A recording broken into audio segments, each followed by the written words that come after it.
Hey, just wanted to remind you guys, if you'd like to support this show and help us keep it the best it can possibly be, hop on over to patreon.com/Warners, where you can leave us a tip if you like, and perhaps get some cool exclusive material.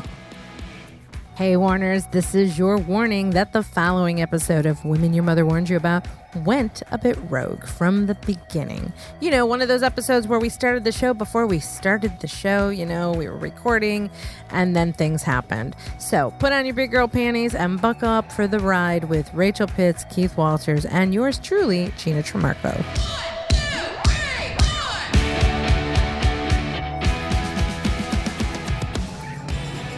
So loud. I'll just mute him. I mean, it's literally... I could spit as far as he is from me right now. Oh, wow. I knew it when he showed up, and he's very thorough. He's very good looking. I keep trying to figure out who I want to send him to because he's a real nice guy. Yeah. I actually sold him his house. He lived in Montana for the last couple of years.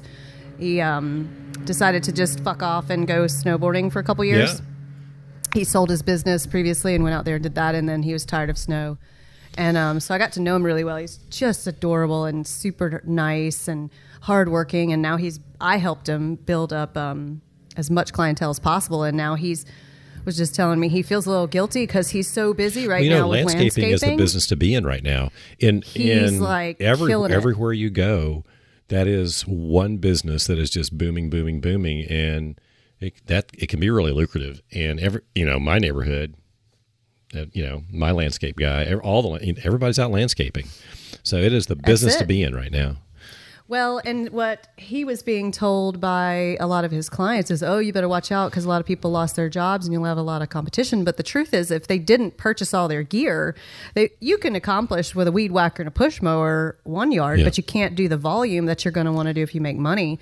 And down here, I mean, there are hundreds of landscape companies, but there's just as many people that need their lawn done. Yeah. And there's a lot of people that are really inconsistent. Yeah. You know what? Hold on. Speaking of getting the lawn done, I want to segue that because this is a show about being sexy. Yes.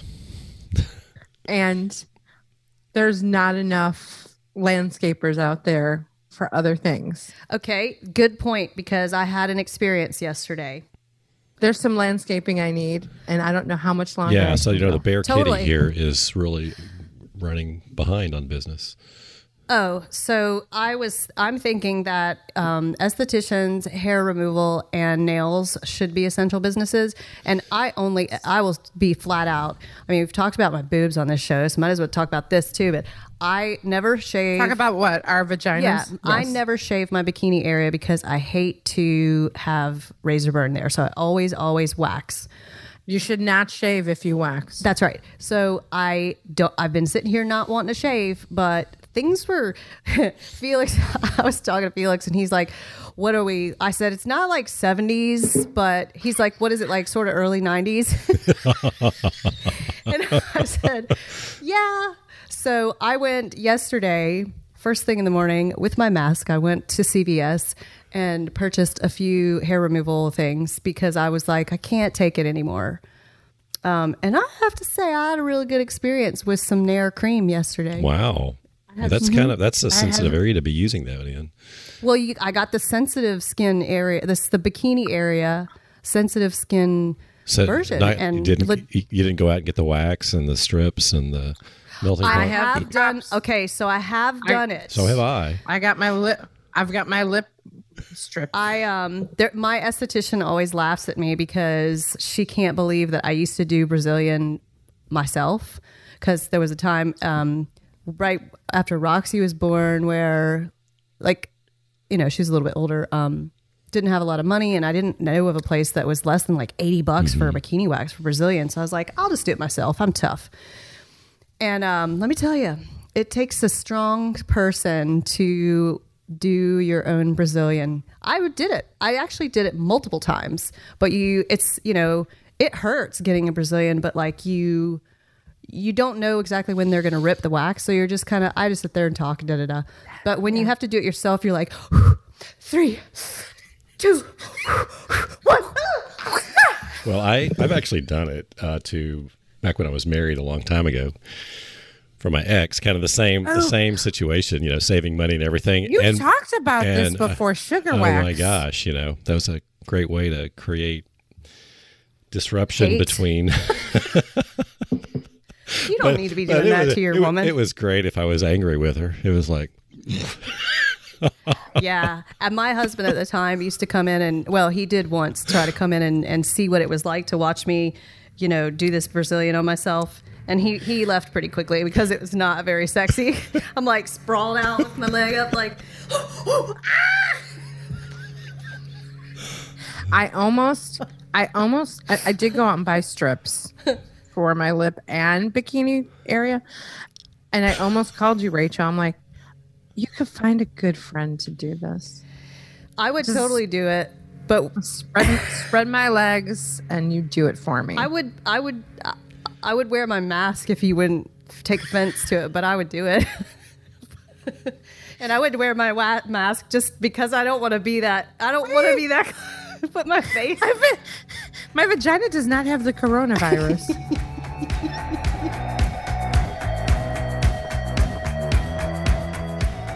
And welcome to Women Your Mother Warned You About, a rogue episode. And today we are talking about staying sexy while staying sheltered. Hello, Rachel. Hello, Keith.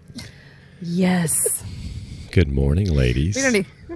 We don't script this shit. It just happens. Wow.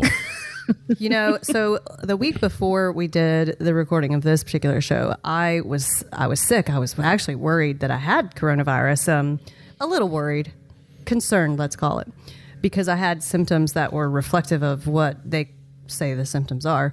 So then I had the test. It was negative, all good. But it did take me about a week. So that was a week of like literally, I would shower, but definitely like just put my hair up, no makeup, just wearing my pajamas. And once I felt better, I was like, I've got to get myself back on putting makeup on, fixing my hair, putting myself together, because there's something like it brings my spirit down to look in the mirror at myself and just look like a little haggard. So I feel a lot better putting some makeup on this week. And I want you to know that I did purposely do all of this. Put on your negligee for us. It is not a negligee. It's a shirt. It's a negligee shirt. But I have my pajamas. Her pajama pants. I have pants and a belt. Real pants. Well, I have a dress shirt hanging right back over here that I throw on. Do you have pants on at all, Keith? I have shorts on. Okay. But I have a dress shirt over here that it's hanging. It's just like if I have a business Zoom, on goes my dress shirt, Can we see your shorts? Can you see my shorts? Yeah, model for us. They're like shorts. They're not boxer shorts. They're shorts. Can't see. They're shorty shorts. Hold on. Oh Lord. Oh God. No, it's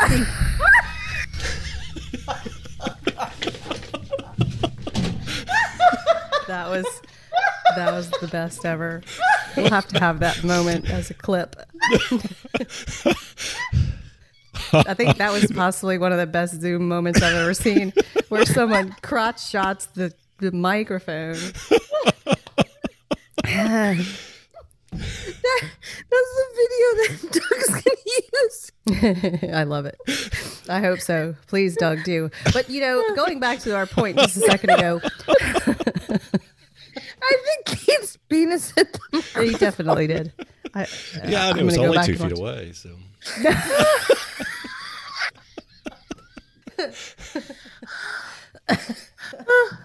Okay, hold on. Let's gain some composure. So going back to and nice for those shorts, of you just listening, all I did was a pull up.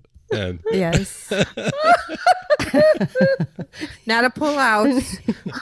Pull up. Golly, Doug's gonna have to edit out all his giggles. Oh. Okay, so hold on. Going back to God. the other day, I did look on Facebook and saw a girl it was sort of a rant. So I sometimes find these little, I'll give myself limited time on social media. And sometimes I like to look at people's rants for just a minute because they're funny. And this girl was bitching about the fact Hold that on. I think she wasn't going to Rachel's lawnmower. So Rachel, you're having internet problems there, it appears. Someone's streaming porn in your house or something. We need to tell Rachel she can't watch porn while we're trying to do a show. All right, I got on my hotspot, so now it'll be my phone. My phone will start blowing up and interrupt everything. She got on her hotspot. It's only when we're recording a show that this fucking happens. And the landscapers come. Yeah, I was not watching porn, for the record. I'm really actually not into porn. Like watching it, much rather make it. So just to clear that up. Okay. So I was back to young children. So I was looking at this rant that this girl had on Facebook about the fact that she didn't want to, and I quote, waste good makeup, putting on makeup for nobody. And I thought that was really odd because I actually, like, most of the reason that I get put together is for myself. Well, you know, that goes back to the show that we did with your boob doctor. Okay, what's his name? Dr. White. Dr. White. You know, and talking about how he interviews patients, and you know, he wants to have patients who are doing it, who are having a boob job for themselves, not for someone else. You know, it's about owning your own desires. Yeah, and incidentally, Felix, my husband Felix, was really interested in what the discussion was about with Dr. White. So I was telling him all about it, and I told him that, Gina, you actually asked me twice, in case you don't recall, you asked the same question twice, of like, how did getting a boob job affect my business? And Felix started dying laughing. He's like, nobody gets a fucking boob job to improve their business unless they're a stripper. And I was like, true. Yeah, but it can have a great side effect. It was really funny. Well, I disagree with that. And I asked you twice because I didn't get the answer I wanted the first time. So that's why I asked you a second time. And what answer did you want? I wanted to know about really like how our physical looks impact how people treat us. And that affects your business. Well, that's a different question though. Well, now, thank you for schooling me. I'll ask you here. Sure. How did getting a boob job change how people were treating you, which could have impacted your business? To be honest, since the coronavirus has come around, I haven't been able to test it out that much, but I don't think, especially in the business that I'm in now, in mortgage, that it affects the way that people treat me at all. Because most of the business I do is via email and over the phone. And most of the clients that I encounter didn't know me when I had a smaller bust. And most of the business that I get is from real estate agents. And most of the people that I work with are female real estate agents for the most part. So I don't think they care about my boobs, but I haven't fully tested it out yet. I mean, initially that was part of the discussion, the lively, fun-loving discussion that Felix and I had about it, is like, oh, hell yeah. I'll be like, everybody will want to be talking to me once I get my boobs done. And it'll, you know, but it was just more jokingly. I think, and I had this discussion actually with some of the girls at the theater last year when I was kind of pondering, was I going to do it or not? And one of the girls said that she used to live in Arizona, and she said all those girls out there in Arizona got their boobs done. And she said, and she's a real pretty girl. She's a professional dancer at one of the local theaters. She said when she went into a party with one of her friends that just got her boobs done, she said, I might as well have been invisible. And, you know, she's a beautiful girl, but she's like, I mean, people just are attracted more to that. And I don't know. I guess I'm more attracted to me. Yeah. So Rachel, does it make you feel more sexy? Definitely. Yeah. Oh my God. I was thinking this morning, because I was like, after I worked out and took my clothes off before I went to take a shower, and then I like got distracted and did some dishes and cleaned off the stove. And I was like, I wonder, you know, I should just be naked all the time cleaning, just because then I catch a glimpse of the mirror and I'm like, yeah. Well, you know, that goes to the comment you're telling about this girl not wanting to waste her makeup. But wow, that says something, because don't you do it to make yourself feel sexier? And during this, isn't there a reason to feel sexy even if you're by yourself? Yeah. Oh, yeah. For sure. 100%. Yeah. I always feel way different when I'm put together. Like I was on calls yesterday, and yesterday I did not put any makeup on. And I was like, I was so self-conscious about it. And not that I feel ugly, but I'm like, I just feel better when I'm put together. Right. There's a certain thing, and I think for women, and men must have certain routines like shaving, you know, if you don't shave for a while, where you catch that look at yourself in the mirror and you just don't, like, that's how I feel when I don't wear makeup. I don't think that I'm an unattractive girl. I know that I'm a beautiful girl thanks to great genetics and taking care of myself. But I know that after 44 years of practicing how to add that little extra of makeup to make my eyes a little more enhanced. And then when I'm wearing lipstick and do my eyebrows, then it makes a difference to me. I don't know if it makes a big difference to other people. Like Felix, when I first met him and the first time I spent the night at his house and took off my makeup, he's like, "Oh, damn, are you wearing makeup?" Yeah. Because if I'm, daytime makeup, I don't put a lot of it on, but I put enough that it enhances my strong points. And I was actually glad when he said that, because that means I wasn't overdoing it. Yeah, but it was genuine. He wasn't like trying to pander to me. He was like, "Oh, I didn't know you had any makeup on." Yeah. I've made the comment before that guys care less about makeup on women than women care about makeup on women. So for sure. Yeah, Keith has said that. For sure. And I bet there's a lot of men out there, I'm just guessing, that some men have this woman who wears way too much makeup and tries way too hard, but he ain't going to say anything, because if he says something, then she ain't going to give him what he wants. So he just keeps his fucking mouth shut. Smart guy. That's right. Oh, you look great, baby. You look great. Yeah, for guys, shaving and haircut, I'm about to drive. This is like about to drive me up a wall not having a haircut for the last 2 months. Ooh, let's talk about hair. Yeah, let's talk about the guys in hair, because I've had hair on the vagina or hair. Hair on we're your moving head. up now. Hair Okay, we're moving up in the world. Yeah.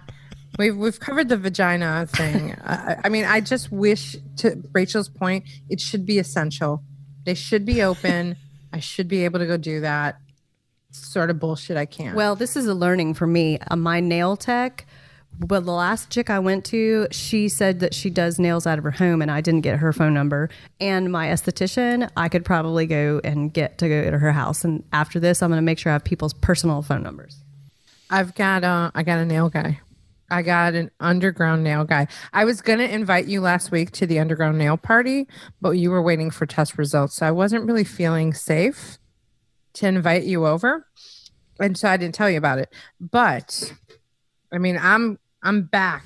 My nails. Okay, that's a side conversation we'll have after this. Okay, but I can hook you. I got a guy. Wow, underground nail party.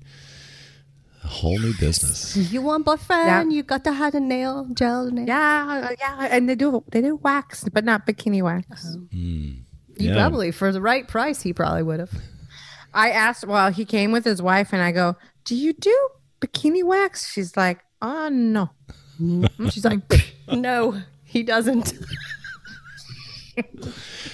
I tried. So, Gina, what else are you doing to stay sexy during this shelter at home time?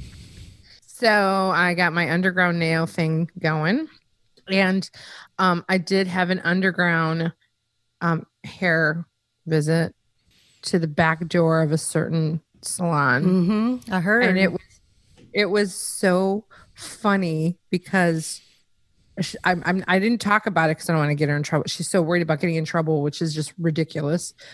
Not ridiculous that she's worried, just ridiculous that their livelihoods have been cut off. Like, she can't even resell product because the distributors will not sell product to them. So completely cutting off her income. And she's like, "I need grocery money." And I'm like, "Tell me where and when." It literally made me go through the back door. She's like, "I will color. I will come with wet hair. I will trim you. I will color you, and you're on your way." And that's it. I'm like, done. Does she wear a mask and gloves and everything? Huh. She did all that. And this pouring rain when I had to leave. And I'm like, God, are you fucking kidding me? So she gave me a garbage bag to literally put over my head as I walked to the car with a garbage bag over my head. And I said, I hope I don't get pulled over by the police. And now I got to explain why I look like this. But my hairs did.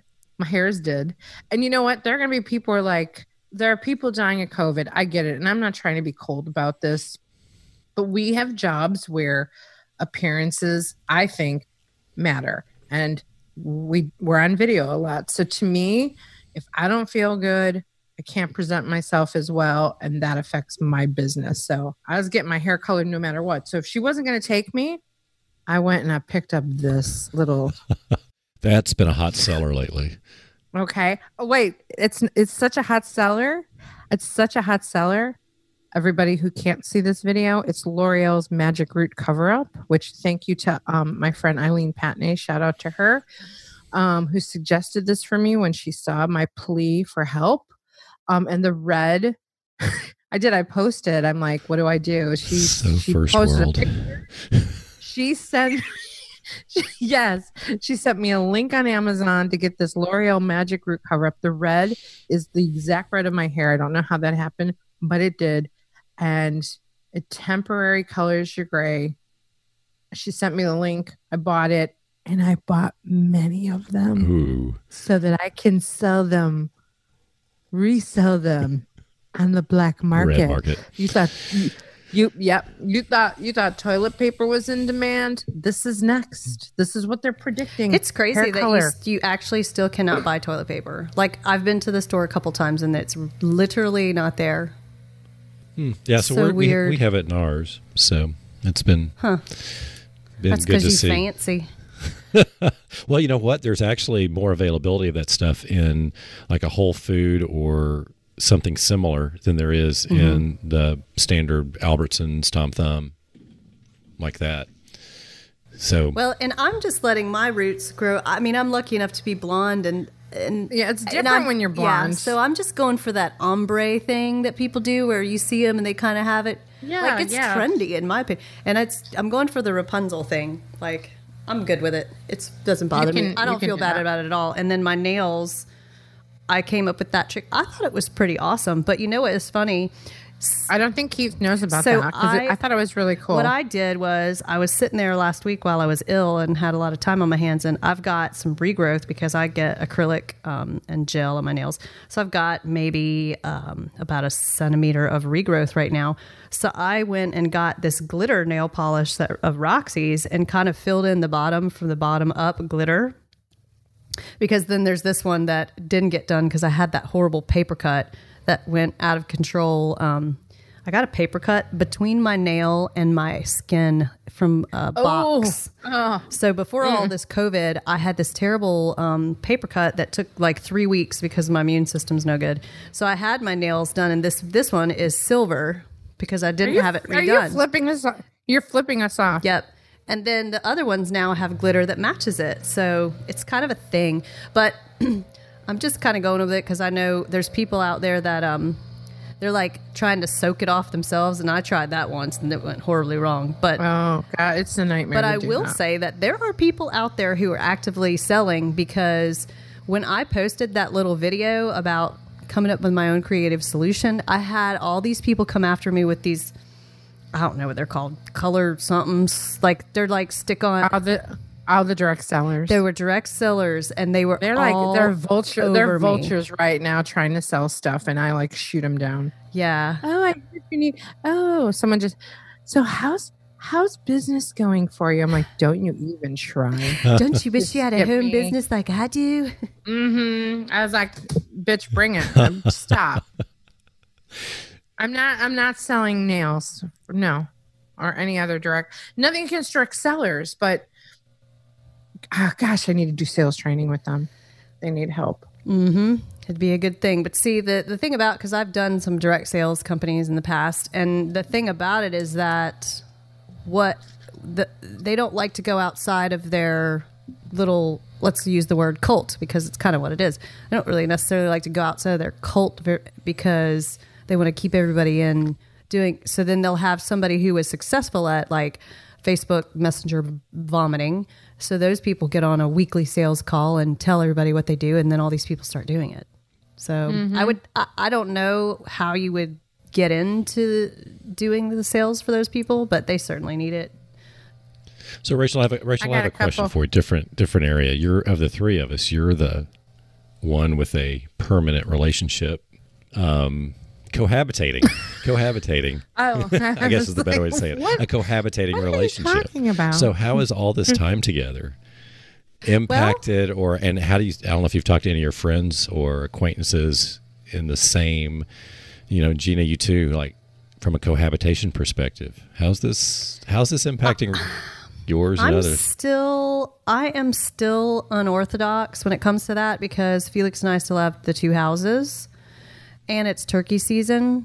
So turkey season. That one came from nowhere. Well, in South Carolina, anybody who's a turkey hunter will understand what I'm saying. Okay. Because turkey hunters are busy during turkey season because it's only like a month. So he is all about, like, his focus since it's about, I think it's over next week, since all of turkey season, he's been 100% work and turkeys. So he actually has still been going to the office, so he hasn't been home with me like all the time. And Rachel is a turkey widow. No, I am not a turkey widow, but I have a turkey hunter who gets up earlier than me now, which is crazy. And but he has been going to the office. Most of his office is working from home, but he goes to the office. And he's been carrying on with a regular schedule the same way that I have. Mine has just been at home.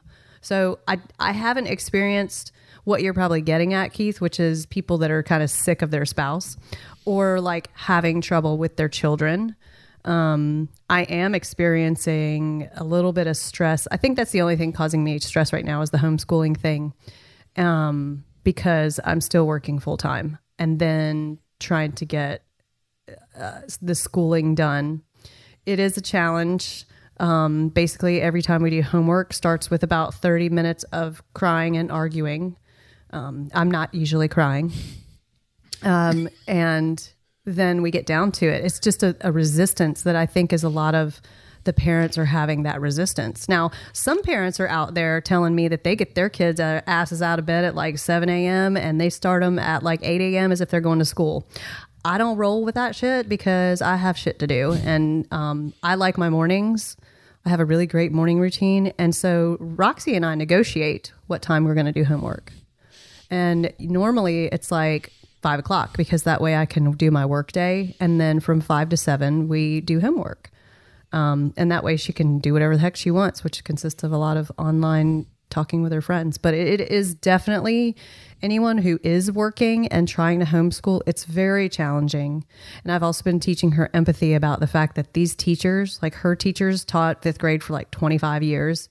She's never had to deal with anything like this. She doesn't know. She's probably not as computer savvy as even Roxy is. So some of the shit's all fucked up and confusing. And I'm like, we just have to be empathetic to the fact that this teacher probably is struggling as much as you are right now. I don't know if you listened to the governor's press conference yesterday about the fact that school is now closed for the year. Yeah, I knew that was going to happen. There was zero question that was going to happen. Yeah, we predicted that, but there's definitely a lot of questions around, I don't know. I always do the claim I'm not a parent. The fact that this pressure is put on parents to literally be teachers. And at one point, the governor said, I know in the beginning we sent too much work home in the beginning, for parents to do. Yeah, that's right. They're not teachers. And some of us are still working. Like, I'm going to avoid the issue of the fact that Roxy does have another parent who could be helping. But I am, you just have to, this is what I have decided. And this also is a direct result of the Science of Wellbeing course that I've been doing through that Yale professor. It's being offered by Coursera. It's a really great course that's free. And I've been doing, I do a session every morning of that course. And there was a session where this professor was talking to these Yale students about the fact that most students think that getting good grades is the focus they should have. But actually the data, the scientific data proves that the students who are more focused on actually learning the information are happier and perform better than the kids who are worried about the grades. So once I heard that, I was like, okay, then I'm going to take that as well. And we're not going to worry about grades. We're going to worry about, let's figure out, number one, how to navigate this situation so that we don't have to cry and argue. That's number one for me. And number two, let's figure out how to get the work done and learn something and enjoy having to pivot to learn in a different way, because that, in my opinion, is what school is all about. For me, school is about teaching a child how to approach work and get it done and try to improve themselves, because, you know, a lot of the shit this Common Core math shit is, oh God, you guys, they are not going to use that shit later because there's a calculator on your fucking iPhone. But you have to learn it. And you have to get through it, because that's how work is. Sometimes you have a task that you don't really feel is important or worth it or whatever, but you've got to learn how to do it and execute it to the best of your ability, because that's your job. And that's just my approach. But it's definitely a challenge. And I think kids in the upper grades, like high schoolers, it's probably really tough. Plus those kids are they're so all about socialization in high school. You know, it's probably tough. I think a lot of us are into socialization. And getting back to Keith's original question, I'm currently not cohabitating. We'll leave it at that. And it kind of is a little lonely alone in isolation. And I don't think people realize that when they're like this, stay at home. I'm like, fuck you. I'm here alone all fucking day. I mean, I've got the dogs, but even they get tired of talking to me. It's I think it has to do with, are you introverted or extroverted? You know, and that's, oh my God, I am. Last week, the folks that are sick and sorry, go ahead. No, I was going to say the folks that I talk to, the ones who are measured as introverts, like using the culture index that we've talked about before, they're just so happy. And the folks who are measured as being extroverts, they're so miserable. Duh.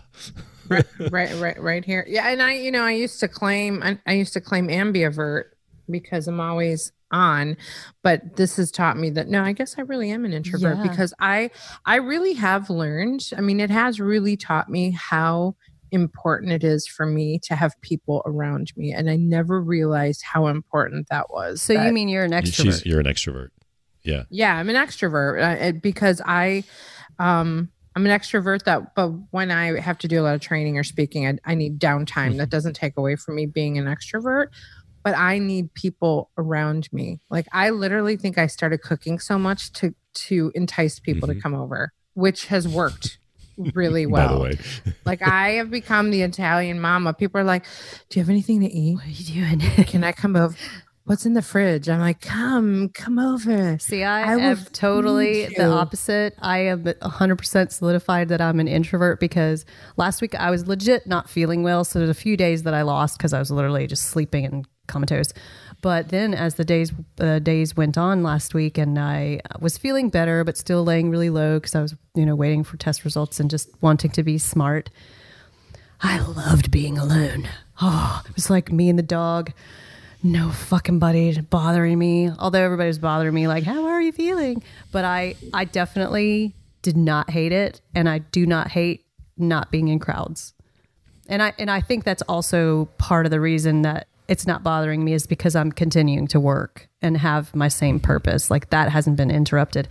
But I know there's people, let's pretend like there's people that have always identified with leaving their house to go to work, like say a chef or somebody that's been a bartender in Myrtle Beach for 30 years. Yeah.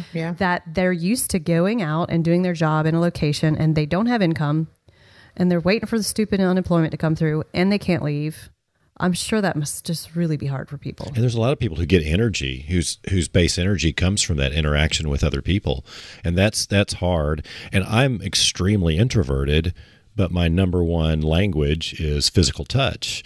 And so that's a real, I don't like being around people all the time, but when I do, I like, close contact and proximity. And it's hard. Hey, Warners, are you having a great time listening to this episode? We know we are. Hey, if you want to connect with us directly, don't forget you can do that at our website, womenyourmotherwarnsyouabout.com. You can find Rachel, Keith, and myself there, along with all of our social media links, especially Keith, who you can only find on LinkedIn. But that's cool. And now back to the show. So when you think about you, you touch myself. Sorry. I just couldn't help great. That's great. Well, imagine being an extrovert and having a love language of touch. Yeah. Very frustrating. Is that you? Yeah, I am. Well, mine is touch and attention or time. Boom. Those are my top two as well. So boom, you're not getting it. Oh yeah, no. See, don't fucking like touch me is where I come from. I'm crawling the walls. I was like literally ready to walk over. Like, hello, neighbor. Like, will you just touch me? I'm literally inviting myself over to people's places. Wow. I think I'm gonna end up getting myself in trouble. Like it's a stay-at-home order, woman. Can I come over? Just bring a lasagna and they'll let you in. Can you just touch me? Hug me? What about an underground restaurant? Gina's or G. Marie's? I had a conversation. This is interesting conversation. I had probably an hour-long conversation with a woman that I know who lives up in Jersey. And New Jersey, New York, their scenario is vastly different than what we have here in the Myrtle Beach area. It is gnarly. Her next door neighbor is a doctor who works in the hospital. And one of her good friends is a mortician. And she gets real gnarly reports from these two individuals. And she said up in New York, and it could be fake news, but I would tend to believe that it could be real news because there's people that are not working, and the cost of living in New York City and being trapped in a tiny little apartment and literally not allowed to leave to go anywhere. Not like in our area, you can go outside. I can go and walk 6 miles and not see a soul and be outside. In New York City, you can't go out and just walk around. And she said there's people jumping out of buildings already just because they can't take it. Well, it's a big issue. It's a big issue. And it's not just in New York. I mean, there's been, I don't want to get into the relationship, but a 13-year-old here just committed suicide based on this disconnection issue. Yeah. And I think, suicide's a huge issue to start with, for youth and for, military. And this just exacerbates a lot of those issues around that. Keith, we talked via email about doing an episode on meditation. Yeah. And one of the things that came up, and this came up actually from Kathy Redwine, but then I saw it on the news as well, is that psychiatric help, people going for help is up 891% compared to last year. I mean, that's insane that nobody is really talking about that piece of the pie of really how people are psychologically losing it. Yeah, the fatigue related to this, and it's just going to get more and more fatigue related to this over the next, few months. Who knows how that's going to, Yeah, when the financial stuff. So May 1st is going to be when people really start. So like April 1st, most people that I know, even ones that lost their job, were able to pay their rent, pay their car payment in the month of April. May 1st is when it's going to really start getting ugly. Yep. And the forbearance, all the people that went into forbearance are going to start showing up on the mortgage side.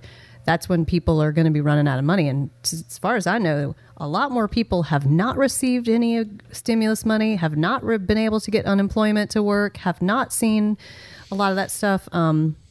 So I think that's when we're going to start seeing that. Now, side note, just to be funny about something, lighten it up. talk about meditation. So P. Diddy's got I saw that. I saw that on Netflix or so on Audible. On Audible, I listened to a lot of Audible, and P. Diddy's got a meditation. It's free on Audible. So I was like, P. Diddy, all right. And he's got this picture, and he's mugging it. He just looks like very Diddish, if you will. And I was like, all right, I'm going to try this thing. I got to just test it out. But legit, so the one that's on there for free is here's the leaf blower now. It's Can you hear this? That's okay. Go for it. So I need a leaf blower. You Send need him this over here. leaf blower. He's super hot. Once you can get past the fact that it's Diddy, like for about 30 seconds, you're like, this is hilarious. It's P. Diddy. It's really good because he speaks in a really plain language. It's not this lofty, like, I am a meditation expert and you can feel the woo-woo. It's not that fucking bullshit. It's P. Diddy, man. But he legitimately walks you through a really great breathing exercise, and the fact that you deserve to relax and you deserve to not worry about the rest of the day. It was good. Well, that's great to know it. because I've seen that banner day after day highly here, recommend and it. I've been thinking about it. So thank you, Rachel. Do it. Yeah, And do it. Wait. Where, Keith, where did you see the banner? Because you're not on Facebook. On Audible. On my Audible app. Oh, it's on and I Audible, listen to a lot of Audible, so Okay. it's popping up No, there. it's worth it. And it's free. So like you can't, it's win-win. Yeah. Okay, I'm going to get it. Excellent. I'm going to look it up. Yep. So, and onto the meditation piece too, like I think that I posted this morning on Facebook just to see how people react, because another piece to this Science of Wellbeing course is the indisputable data that points to the fact that social media makes people less happy. Mm-hmm. And a lot of it is, and it's not necessarily, I had a lot of people arguing on that post this morning, because the question I posed was, if you discovered that deleting all your social media would make you happier, would you do it? A lot of people argue the fact because they utilize it for work, and I get that. That was not what it was about. It was about the happiness factor. And the reason being is, like, in today's world, there's a lot of people that are utilizing Facebook as a platform for political rants. There's a lot of people that are using Facebook for their own personal rants about what they're upset about, and a lot of misinformation being spread around. And when I think, and I get a lot of joy out of some of the things I see. Like, there's some funny shit, but what really sucks your happiness is when you're kind of just scrolling through and comparing and looking at all this stuff, and it's a real time suck. And I think, and it's an addiction. So it was just interesting how people reacted to that post so far. Yeah, there's a whole thing there. I think it's one of Dave Asprey's things about you are who you spend your most time with. And if oh my gosh, I'm alone. If you're spending your time with people ranting, guess what? Yeah. Mm-hmm. But, well, and it's upsetting. You know, it's just not. It's not a healthy. It's like I think Lady Gaga was the one that said that social media is like the cesspool of humanity, and it is so true. It is so true. That's why I'm so deep into it. Keith, we have not talked about what you're doing to stay sexy. We started to talk about your hair and your intense need for a haircut. What? So the question is, what am I doing to stay sexy? Well, while you're staying inside. Well, I focus on that every day anyway. So exercise a lot, as always. So 3 hours a day, 2 to 3 hours a day of exercise. And then I can't go more than a day without a shave and a shower and like putting something decent on. So I think there's a lot to be said about that. And I think, there's a lot of jokes out there, again, back to social media of, okay, I am in my pajama bottoms, but I mean, I was running late. So everything else is done. But I find that if I stay in my workout clothes and not like get showered and dressed, I'm just not as productive. Yeah. Well, there's something to be said about the routine, and making yourself go. And people, I think right now, people right now are just so distracted by all the psychological impact of the isolation. And the other thing I'm actually reading an article. I pulled up an article out of Psychology Today, and it's kind of interesting that there's this thing called terror management theory. And it says, when we're reminded of our own mortality, we subconsciously alter our attitudes and behaviors to help us cope with the terrifying prospect of our eventual death. And the biggest coping mechanisms, are sex and, arguing and a few other things. It's kind of interesting to see. And then this is going on to talk about the massive increase of traffic on the porn sites that has happened over, and even to the point, and these guys are pushing against it, that 17 states have introduced legislation that increased porn watching is now a medical issue. So but it's been interesting from the psychologist perspective, just to see how this terror management theory is affecting people. It's interesting that you bring up the imminent death thing, because I just finished listening to Ram Dass, Becoming Nobody. Really interesting. And it's basically like him doing a lot of his speeches. And he is a philosopher, and like he used to like run around with Timothy Leary and all that stuff.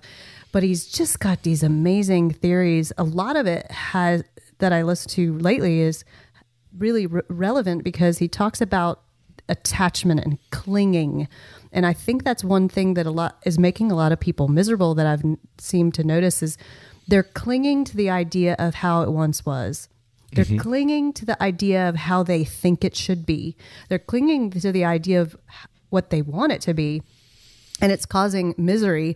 And they're missing the opportunity to be with themselves, which is a scary prospect for people, and just be where they are and not worry about what's going to happen, and not be so concerned about trying to convince everyone around them that it should be this way or it shouldn't be this way, or it's not fair, or this and that, leading into the fact that really all of fear leads eventually back to the fact that we fear death.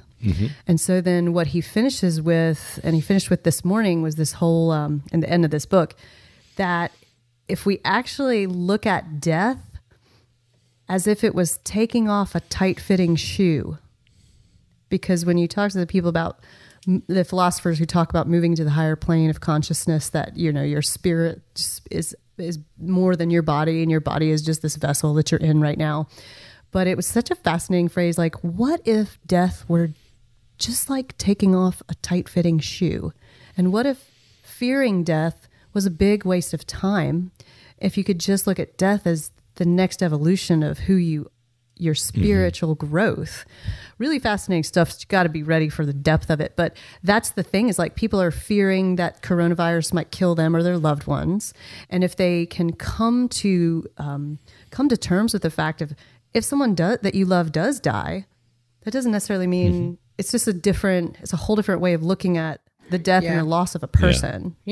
That's really interesting. There are people out there, and it's starting to, I think that's why your whole question about social media, like, I use it for business. But there are people out there that every day they're posting the death numbers. And I just want to go, stop it. Yeah. Stop the fuck up with it. Like, I'm ready to lash out. I feel my anger coming, that we're going to keep projecting the death numbers every day. I get it. It's a serious issue. And then I chime in. I'm like, let's talk about the death of business. Are we keeping track of that? Like, I get like so worked up over, we're just going to keep talking about there was another death today. Well, I think Rachel has a great point. And was talking about this with my friend Candace yesterday, that it seems like our culture has two. She brought this up. Our culture has two major areas that we don't know how to cope with: death and our own poop. And and look at how it's manifested itself. Why is toilet paper the one thing that is in short supply? Why? I mean,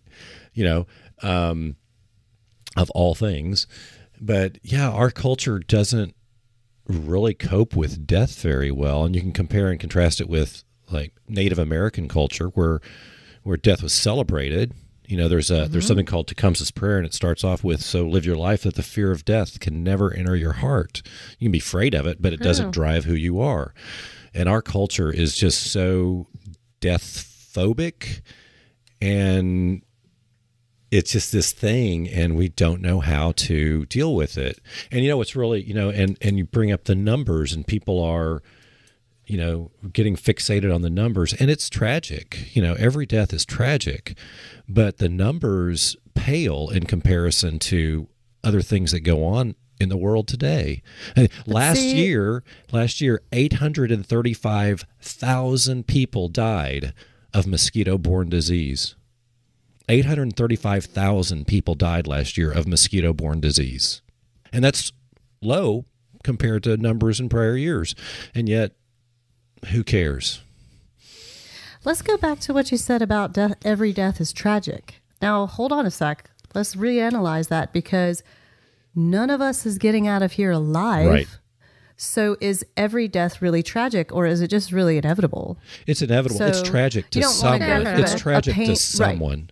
It's not necessarily tragic in and of itself, but it's tragic to someone. I mean, I get there's tragic involved, like how you die. There's a tragedy there. It's tragic that there all of a sudden are deaths that maybe could have been avoided, but there's a lot of death. Like, why do we not have a cure for cancer? Why do we not, like, why do we have so many DUI deaths? Why, like, why are so many women dying because their husbands are beating them? There's a lot of tragic deaths out there. This is not the only tragic scenario. Yeah. Well, and there's another piece to what this Ram Dass fellow was talking about. First, he starts out with in India, where when someone dies, or at the time when this was probably in the 70s when he's doing these speeches, that it's not, your body's not put in a box and hidden away. They actually they wrap the person in a white cloth and take them through the streets so everyone can see and appreciate death.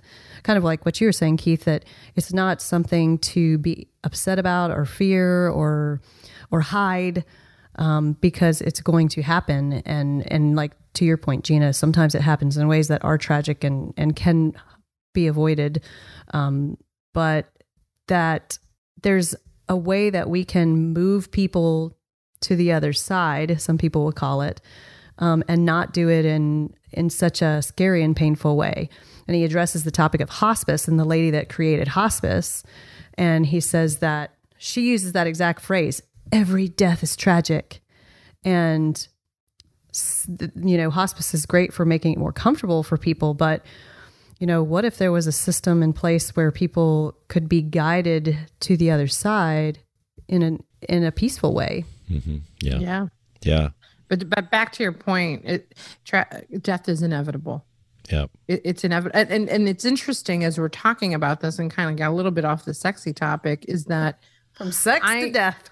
Well, they're actually tied together. You know, I don't ever, and maybe it changes as you get older. And I know I watched older people start to fixate on it because they're getting closer to it and they're looking at their mortality. I'm never thinking about when I die. I'm never thinking about when that's going to happen. I live as if I will live forever. It never, ever crosses my mind to even think about it. So I think it's also a mindset. There's so many people fixated on these numbers when the reality is that we are all dying. Period. The other side to it is, you know, I've actually been in more than one scenario where I was kind of worried I would die, you know, just being real sick in the hospital. And when Crohn's first got me, there was a time when I was like, I wonder if this is going to kill me.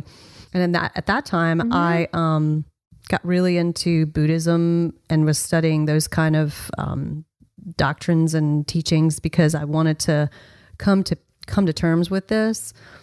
And there was a real moment of awakening where I was like, you know what? It's all good. Like, it's okay. And I became really okay with somebody taking care of my child at the time because I realized she didn't really belong to me. She was like child of the universe. And just got to that point where something's going to take me, whether I get hit by a bus, whether I get sick, or whether I grow old and die naturally. It's going to take me. So the quicker that we can come to peace with that and just own how fucking sexy we are, the happier we might be. There we are. I just want to be sexy when I die. I mean, just somebody make sure I have red lipstick on. Oh, Okay? you will be. But you know, and my negligee. Yeah. Oh, wow. So, you know, from a Zen perspective, there's a lady by the name of Charlotte Joko Beck. Are you familiar with her, Rachel? No. She has a quote that is, life always gives us exactly the teacher we need at every moment. Life always gives us exactly the teacher we need at every moment. I love that. And, love you know, that. this is a great opportunity to be learning about yourself, learning what you like and don't like, you know, learning where the world can go. And you made the point, I think you made a great point earlier, Rachel, you know, hanging on to the expectation that things are going to go back to the way they were is silly. Things are going to be different. Yeah. Let's do, as we get ready to wrap up, because we're at that point, we're actually beyond that point. Let's do a quick roundabout of something that we have learned about ourselves as a result of what we're going through with this pandemic. Who wants to go first? I'll go first. What I learned about myself is how all powerful I am. Because, you know, when we did the end of year show and the wrap up, we talked about, you know, what was going to happen in 2020 and what it was. Yes. I want to slow down. It's like, whoa. Wow. Yes. I have to be careful about opening my mouth. No. It's okay. I've not, this is not new, but I have learned how much I miss or how much I enjoy traveling and experiencing new things. And it's really hard to find ways to experience new things, you know, within this sheltered, isolated life. And so that's just been reinforced that that's hard. I agree with traveling. I do miss traveling, and I look forward to when I get to again, and I'm sure that I will appreciate it even more. Definitely what I have learned the most about myself is that I thrive on predictable routine. And what I love most about this quarantine, sheltering, whatever, is I've actually established a brand new routine that I like so much. Like literally each day is Groundhog Day for me. When I wake up, I get up at 6, I take the dog out, we go for our walk. It's usually like 3 or 4 miles together. Then I do my morning stuff, like study something good. And because I know I have the rest of the day, I don't feel that sort of urge like I used to check my email really quick to see what I need to do that I can get done. Like I don't. I go, I am not looking at that stupid email till 9 a.m. or 8:30 or whatever. I take care of me because I have a little bit more time to take care of me in the morning. And then I just work the rest of the day from home. And I actually am all powerful too, Keith, because for probably 2 years, and anybody who really knows me well knows, I will bitch a fucking blue streak about needing a driver because I hate to commute because I lose time in productivity. And now don't drive anywhere. I have a full tank of gas that's been sitting there for like a week. And I love that. I love not having that drive. That commute. Do you think you will, as a result of this, find ways to change that when we come out of this? I hope I can continue it because, you know, my productivity levels as far as my work numbers are pretty freaking high since we started this. So ain't nobody going to be upset. But the thing about it is I don't have that, okay, I got to get Roxy to school and then I got to get to the office and then I got to get back down here to Polly's to get Roxy from school and get her over to dance and all these things where you have to be somewhere. Like it's all gone. It's just, which I love that. We might want to do an episode on, and I think Keith, this would be really great to get your insight on coming out of this, what will businesses do? And the reason why I bring this up is because I've been talking to different prospects and clients and making sales calls. And I talked to the HR director of a fairly large company yesterday to just kind of feel her out of what's going on. And she said, you know what companies are going to need? We're going to need consulting more than we're going to need training. We need to know how to get back to work.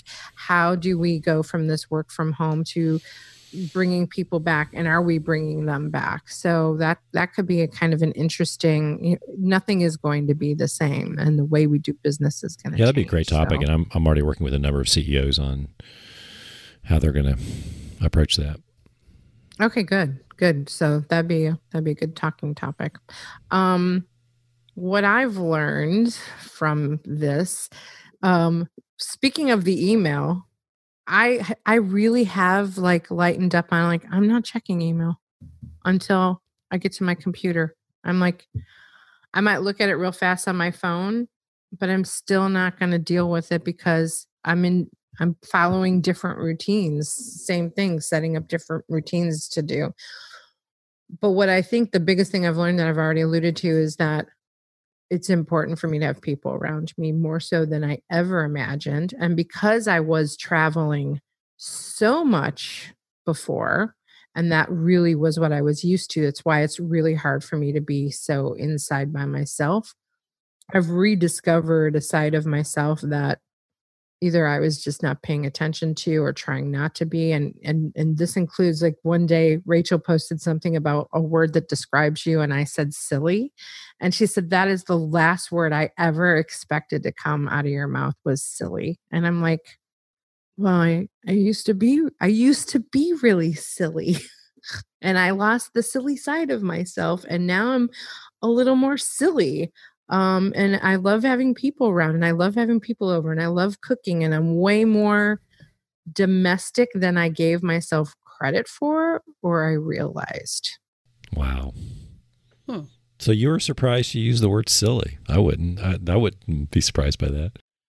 Well, the question was if there could be one word to describe you. One word to describe you. Only one. And the first word that came to mind for me was silly. Wow. Yeah. And what was interesting, even more interesting about that post is it was from a book that I was reading, of course, about how to brand yourself and how to describe yourself. And all these people are like furious, fed up, pissed off. And I'm like, okay. Let it go.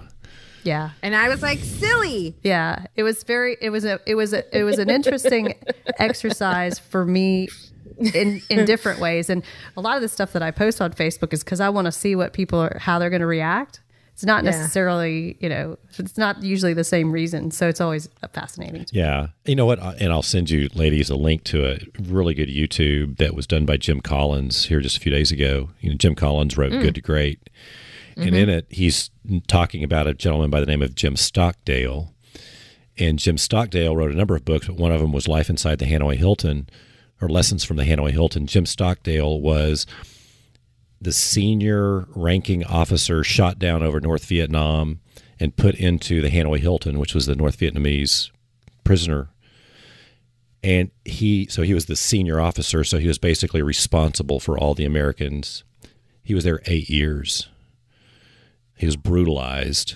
And he talks about it in his book, and Jim Collins does a great job of kind of paraphrasing some of the learnings from that. And, what we're facing today is really minor compared to things like that, or compared to what people have gone through in so many countries other than ours for quite a while in time and time again. So, I think we're just so used to being so coddled and de-risked that privileged can't use risk. So it's hard for a lot of people to make that adjustment. Can't live with my L'Oreal root touch up. All right, we got to wrap this up because I got to get back to work, people. Okay. We got money. We got monies to make. We got monies to make because the government's not handing any out to us. So gots to go. Okay, ladies. It's been a fun episode going rogue with the two of you as always. This is rogue, so I got nothing to say other than if you want to know more about me and this show, go to womenyourmotherwarnsyouabout.com and tell people to listen to our show. That's what I got. True. You can find all our social media links and some cool free downloads. womenyourmotherwarnsyouabout.com. That's the best place to go. Nothing more than that. You can find all of us at womenyourmotherwarnsyouabout.com. Thanks for listening to this rogue episode of Women Your Mother Warns You About. Peace out, y'all. This really will get serious soon. Yeah, it doesn't have to. I don't think anybody wants it to be serious. Women Your Mother Warned You About is a Pod About It production. You've got a great idea. Let's pod about it. Visit podaboutit.com for more information. Woof, woof. Monkey, monkey.